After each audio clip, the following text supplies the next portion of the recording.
Hey, how you doing everybody? My name is CherryBoy and welcome back to Ascendant Hearts. Let's get right back into it. The passage leads us to one medallion and another key, which opens a door that gives us the combination to a safe, which opens a safe hidden behind a painting to give us the next medallion and a note. So much stuff. What is it? Listen to this. That insufferable researcher thinks ascendancy is the solution to our problems. Does he not realize that the ancient power was taken away from humanity for a reason? It's not the domain of men, but the domain of gods. If we try to make ourselves gods, we will be punished. Well, that's ominous. Sound like the worshippers didn't all agree on what to do with about their problem. Is that all it says? Ah, jeez, I forgot her name. Her voice. She's interested? That's a surprise. I expected another curt command to keep moving. Wait, there's something scrolled at the bottom here. Star mark E5N3T2. Huh? Thank you. She continues through the temple as though the incomprehensible string of letters and numbers mean something to her. We exchange glances and follow her. She stops in front of a strange sculpture of a star that changes appearance even as I look at it. East 5 steps, north 3 steps. Then she taps her foot twice on the floor. A compartment in the floor slides open to reveal the final medallion. Unfortunately, it's bound in place by several black metal straps. How do we get it out? There are hidden switches on the floor. We need to press them all at once to get the final medallion. So we all need to stand on one? Not exactly. There are several switches. This might be awkward. Great. I'll stay here to grab the medallion once it's free. She crouches beside the compartment. Hayato, it's probably best if you stand on the far switch. Walk toward the star sculpture until you hear a click. I obey and walk, and when the floor clicks beneath my feet, I turn to look at her. I think I found it. Good. Shiori, you're next. Walk to your left until you hear a click. Shiori takes a few steps. Is this it? Is that it?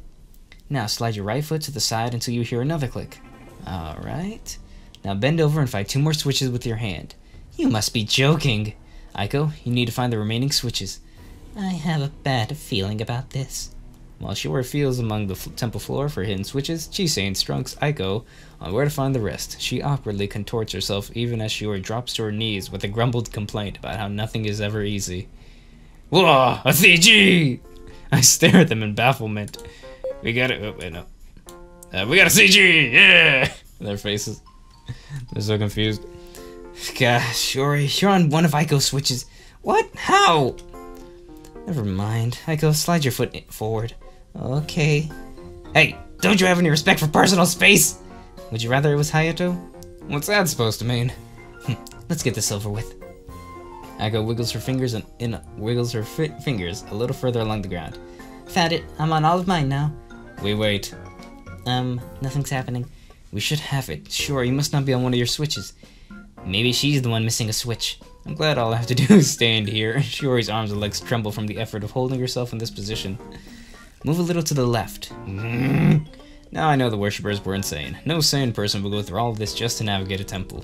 They wiggle around a little bit longer, and then at last the straps around the medallion slide away. Chisei snatches it. Got it. Thank goodness. She collapses on the floor in relief. Great, we got a CG. Shiori disentangles herself from Aiko and stands up. After a moment, Aiko follows. And you enjoy this raid? It's entertaining. That's one word for it. Let's go. Wait! Why? Let me see that medallion for a minute. You agreed to cooperate with our quest. Fine. She hands over the medallion. Shiori looks it over for a minute and then digs her fingernails into a groove on the side. It snaps open to reveal a piece of paper folded up inside. What? Shiori closes the medallion again and returns it to her, but Chisei looks stunned. In all the times I've done this raid, I never noticed. What does this one say, Shiori? I think this is from the first researcher again. My trip to the sanctum was delayed by a sudden fever. As I lay shivering in bed, the terrible truth struck me. I had the sickness, just as the others did, but with it the illness has brought a strange sense of clarity. I must go to Azalonorath. Sick or not, he needs me. He must tell me something. Wait, did this sickness give him ascendant magic? Sounds more like it gave him delusions. I mean, really, a fever told the guy his god had an important message for him. Let's keep going. The sanctum is beyond this door. We take the 3 medallions to the door and insert them. It opens with a rumbling sound. Inside, I see only blackness, as if an empty void waits on the other side. The void. Look! On the other side of the open door, one more note is attached to the wood. This message was written in huge dark letters, a hastily scrawled message large enough for all of us to read. His madness, his voice, the endless abyss has claimed us all. Well then. I finally realized what has been bothering me. Shuri, why did the worshippers abandon the Temple of Bazal? You never finished explaining. A terrible plague struck the worshippers. It afflicted them mentally as well as physically. Insane. Most fought each other while those who remained healthy searched desperately for a cure. At last, one of their top researchers went directly to Ascendant for help. Your gaze darts to the ominous note. What happened? He was too late. Ascendant himself had the sickness. Whoa. What? That guy finally made it to the sanctum, but their god was sick? Ascendant already sound like some sort of insanity-inducing great old one. What happens when something like that goes insane? Yeah, like Cthulhu. At least we don't have to deal with him. Unless... Please tell me corrupted Ascendant isn't the boss of this raid. Of course not. Ascendant has slumbered since that fateful day. Not even the worshippers have been able to awaken their god. Thank goodness. Or in this place, maybe I should say thank Ascendant. We should move on and finish this raid. I wish we'd learned something about Ascendant magic. Something else about Ascendant magic. Keep those notes. They could still teach us something. I suppose. Cautiously, we follow Chisei past the door into the dark chamber. Alright, let's fight this boss. Trespassers, this will be your tomb! Oh. Eek! This is the boss. Get ready, everyone. I draw my sword, although I'm not sure how much good it will be against a ghost. At least I can use my defensive abilities to protect my party members. Sure enough, my sword and Chisei's daggers do only minor damage to the ghostly researcher. Shuri's magic and especially Aiko's light-based magic are the most effective, and we do our best to defend them. It's the most unsettling battle I've fought so far, and not only because I can't fight directly, the researcher teleports around the chamber and chants in an arcane language. Sometimes he shouts ominous warnings too. The time of doom is upon us! Not only that, but the room itself doesn't make any sense. It looks like an ordinary room, empty and pretty flat. When I walk through it though, sometimes I find myself climbing up steps that take me to the same level, or going through doorways and emerging on the other side of the room. It's enough to make me dizzy.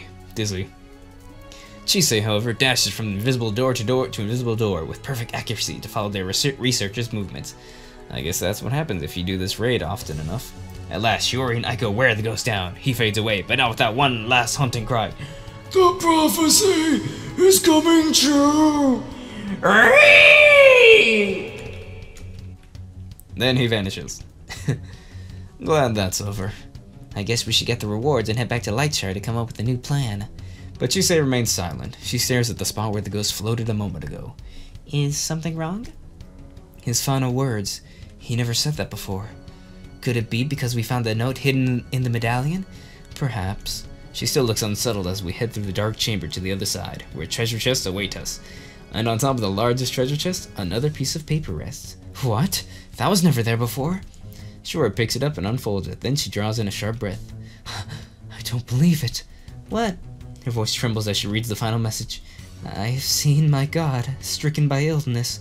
I have heard his words, tainted by madness. I received his warning, clear in truth. Thus I shall record it, the final prophecy of Ascendant. She takes a deep breath and continues.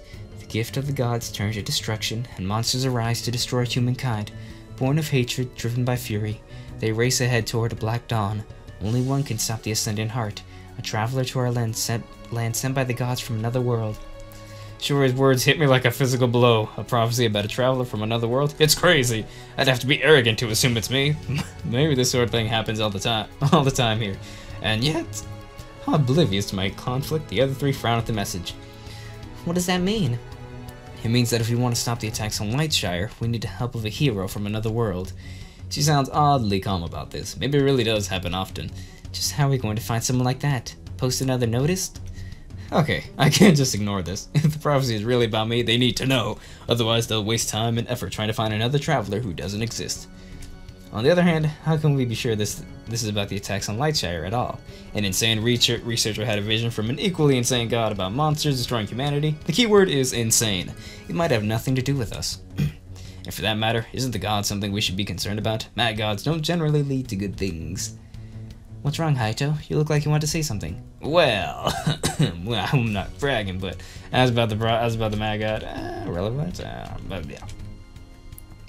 Are you sure this prophecy is about Lightshire? Huh? What else could it be about? Another quest, a new dungeon, or maybe it doesn't mean anything. It was written by crazy people after all. How rude! She's insulted on behalf of the insane cultists of doom. My point is, how do we know if it refers to our quest or not? It must. She doesn't sound uncertain at all. Why? I've gone through the Temple of Bazaal raid many times. I've gone through the Temple of Bazaal raid many times, and never before has this prophecy appeared. And it's hard to believe a reference to the Ascendant heart would show up coincidentally when our own clues led us to Ascendant magic. We came here looking for a lead, and we found one. Finally, even if we could assume the prophecy appeared because of the earlier note we found, the researcher also mentioned it in his dying breath. He's never done that before. Wait, so that ghost guy we fought, you fought him before? Of course. She begins to speak slowly, as if she thinks it will help me understand. Of course. He is the boss of this raid. Whenever a group of adventurers go on this raid, he returns to haunt the Temple of Bazaal once again. But, man, talk about a raw deal in the afterlife. Not only are you dead, but you have to appear at your old temple on a regular basis to be vanquished by adventurers. On the other hand, I guess we didn't actually destroy him if he'll come back for the next raid. Where does he go in the meantime? And I thought the idea of monsters carrying around gold was weird. Hayato, are you okay? You look a bit dazed. Just trying to wrap my head around this. What is the matter with you? Amnesia. He gets weird like this over the most basic things. She sounds contemplative, or even suspicious. Does she think I'm from another world? Should I tell them? Well, I'm trying to make up my mind. Aiko clears her throat. Can we leave now? Yeah, there's no point in hanging around the temple any longer, is there? Not unless you wish to go through the raid again. No, thank you. Then follow me. She leads us toward a door at the end of the chamber. I swear it wasn't there when we entered, but after everything that happened, mysterious doors appearing in dungeons are the least of my concerns. And we make it out. We emerge into the twisted forest. You'd think it would be a little more welcoming after we cleared the dungeon, but it's still as sinister and threatening as when we arrived. Now what? I suggest we save any decision making for tomorrow. What? Why?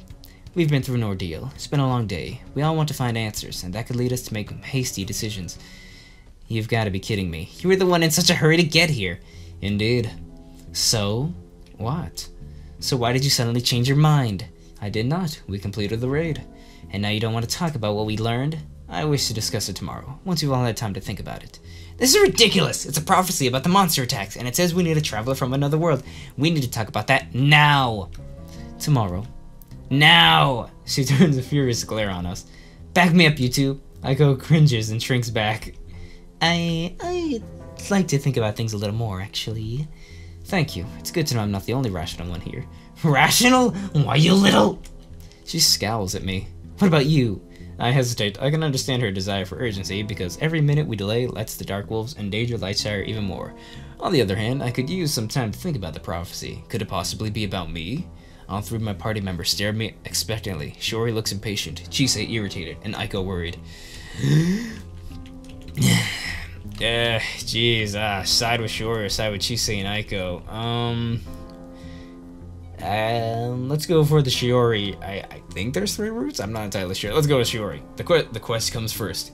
I'm with Shiori. We need to discuss this now. Thank you. The smile she casts in my direction makes me feel a little better about it. What do we do now? 2 on one side, 2 on the other. We're caught in a stalemate. Hayato and I formed the party first. As the original members, our votes count more. That hardly seems fair. And you've barely been with us a day, so yours counts less. Is that so? Well, I don't care what you 3 decide. I'm not staying here in this creepy forest any longer than I have to. She takes off through the trees. Aiko, wait! See what you've done? You've driven your most vulnerable party member into danger. Oh, please. I at least will make sure no harm comes to her. Before either of us can say anything, she runs after Aiko. Shiori and I stare after her. Well, I see they found a way that forced their victory on us. We won't be discussing the prophecy with them anytime soon. Oh, I wish we could all get along. At least you're still here. Thanks. Not that I need your company. Are you telling me to leave? No, I just don't want you to think I'm less capable than that. She nods in Chisei's direction. She thinks she knows everything. I wonder what she's up to. Who cares? Come on, let's get back to town. We can talk about the prophecy on the way. Ah, great. It's a relief to be back in the regular forest, so I can't stop thinking about the prophecy. You know, maybe we don't have to search for this traveler after all. What do you mean? Did you somehow guess? If we keep trying to save Lightshire, we're bound to run into the hero eventually, right? That's how prophecies work. Oh. Besides, it didn't give us any clues to go on. Maybe it is me. I'm already trying to stop the monster attacks. Are you alright? Huh? She suddenly looks concerned. You seem disturbed, and you're quieter than usual. Did something happen to you in the temple? No, it's not that. Tell her the truth, don't tell her. Let's tell her the truth. This is going to sound crazy, but I'm from another world. What? She stops dead in her tracks. You're joking, right? No, I don't remember a lot about my home, but I know it's not this world. Where I come from, things are completely different. Wow. Do you believe me? Yes. Because of the prophecy? Actually, just because it explains so much. Amnesia or not, up until now I assumed you were a bit slow. Hey! Not knowing inns would heal you, needing me to show you how to equip gear and use an inventory, and all the weird questions you ask? It makes so much sense now. Yeah, none of this stuff happens in my world. Then the prophecy... It would be arrogant to assume it's about me. I don't know. You're from another world and trying to stop the monster attacks, and the prophecy is about someone from another world who will stop the monster attacks. It's not a huge stretch to make. Maybe you're right. Tomorrow, we'll tell the others and see what they think. Either way, we'll continue trying to save Lightshire, okay, right? Right. Come on, if we hurry, we can get back to Lightshire by nightfall. Great. When we return to town, Shiori stretches. What a day. I wonder if the others made it back okay. Who cares? Shiori! They're the ones who wanted to delay us. What if they decide to leave our party or just keep insisting we wait? I'm sure that won't happen. Tomorrow we'll get together again to discuss the prophecy and everything will be fine. If you say so. Anyway, I'm going to head to the town hall for some training. She takes off in the direction of the town hall. As I linger outside trying to decide if I should head straight to sleep or not, Aiko and Chisei emerge from the inn. Good, they're alright. Despite Shiori's reassurances, I was worried about them. They speak to each other a little longer, and then Aiko returns inside. Chisei heads to the church, of all places. She didn't strike me as being very religious. I yawn. That crazy Eldritch temple wore me out. Yet how can I sleep when the prophecy keeps drifting through my head? Only one can stop the Ascendant Heart, a traveler to our land sent by the gods from another world. What does it mean, and how is the Ascendant Heart the problem? It must refer to Ascendant magic, so it sounds like we were right to think someone is sending the Dark Wolves to attack Lightshire. But who, and why? Well, one thing's for sure, standing around outside won't get me anywhere. Go to sleep, see if Aiko's still up, go to the town hall after Shiori. Oh, this is where